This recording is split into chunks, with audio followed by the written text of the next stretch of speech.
Joe Tate has once again shown his cold nature by arranging for Holly Barton's memorial to be destroyed. Now that the Tate family owns Butler's farm, they technically have full control over the land and what happens to it. However, when Kim spoke with Moira about the sale of her shares, she reassured her that she would always be able to visit Holly's memorial whenever she wished. Holly, Moira's daughter, tragically died in 2016 after taking drugs. A tree was planted in her honor, and it became a special place regularly visited by Moira and her son Matty. Despite the emotional significance, Joe had no hesitation in ordering 2 builders to remove the memorial in a recent episode.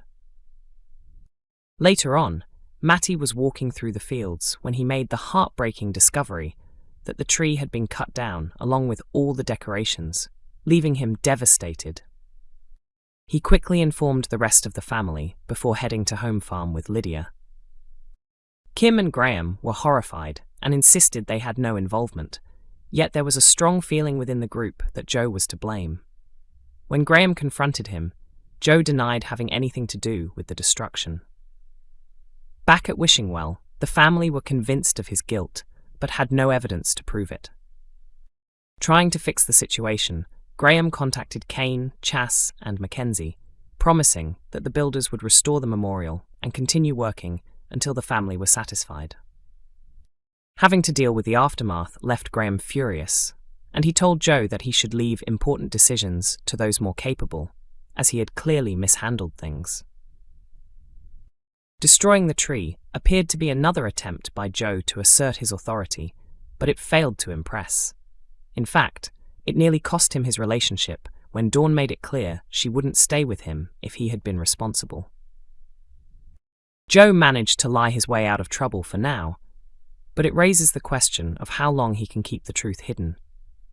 The family may lack solid proof at the moment, but they are united in their determination to bring him down. All that remains is who will seize the right moment to expose him, and whether that revelation will finally push Dawn to walk away. Emmerdale sees Jacob take a stand against Dr. Todd after witnessing shocking behavior. Could Jacob Gallagher finally have the proof he needs to expose his controlling boss? Jacob continues to struggle under the pressure of his mentor, Dr. Todd, who seems determined to make his life unbearable. She constantly puts him down, questions his abilities, and overloads him with demanding research work that must be completed in an unrealistic time frame. The stress is beginning to affect every part of his life, damaging his relationship and pushing him close to breaking point. He feels like he can't take much more. However, things may be about to change, as fate presents him with a crucial opportunity to turn the situation around. Everything shifts when Jacob witnesses Dr. Todd roughly handling and shouting at a patient.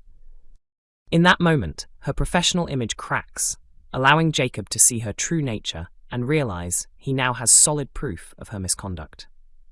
Up until now, finding evidence has been difficult, especially since others, including Manpreet Sharma, believe she can do no wrong. Now, Jacob finally has the chance to expose her behavior and bring her down. The dilemma, however, is what he should do next.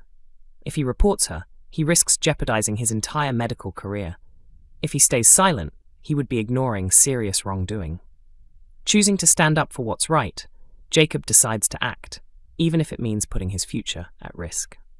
But Dr. Todd is far from powerless, with years of experience, strong support from colleagues, and a sharp, cutting attitude that could make things even harder for him. Emmerdale featured Tracy Robinson's exit scenes as she set off to begin a new chapter away from the village.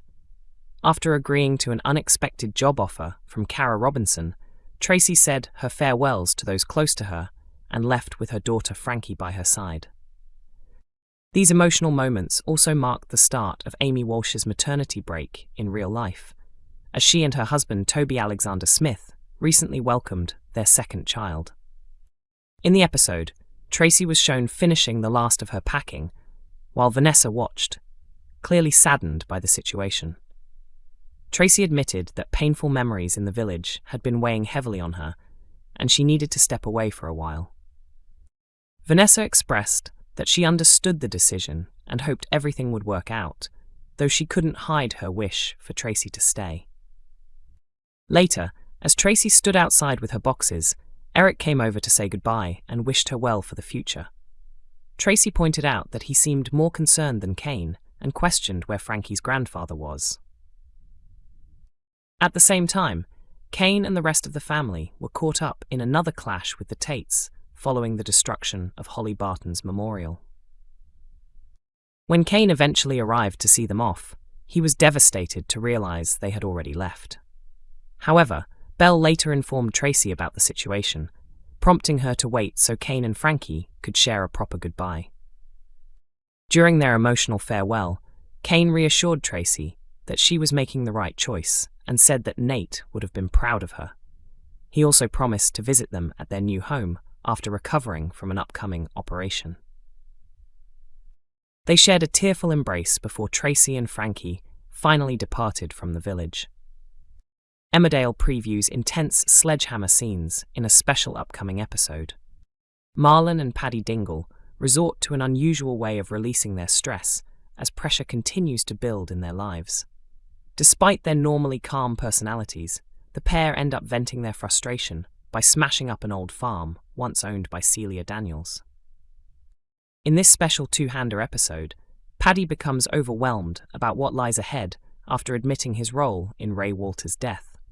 When a letter arrives confirming the upcoming court date for him and Dylan Penders, he begins to panic and turns to his closest friend for support. Marlon first suggests playing a zombie video game to distract him, but while he enjoys it, Paddy fails to find any comfort in it.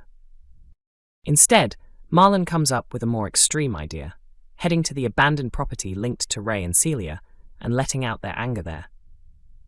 Armed with sledgehammers, they decide to take out their frustration by destroying what's left inside. The house had already been left in chaos by the police during their investigation, filled with scattered furniture and debris. At first, the pair struggle to get inside, but they soon spot another way to unleash their anger. During filming, the actors used real sledgehammers and had to take extra care to avoid injury, carefully planning their movements and rehearsing the scenes beforehand. The destruction gives Paddy a much-needed release for his fear and anxiety, but he's not the only one affected. Marlon also finds himself overwhelmed, as the experience brings back painful memories of everything his family has endured. At one point, Marlon loses control completely, channeling all his bottled-up emotions into smashing a kitchen table, symbolizing the heart of the villain's home, where he imagines they once planned their actions. As his emotions spiral, Paddy is forced to step in and calm him down before things go too far. The explosive scenes raise an important question. Will their destructive outburst lead to serious consequences? Emmerdale airs on weeknights at 8 p.m. on ITV1 and is also available to stream on ITVX.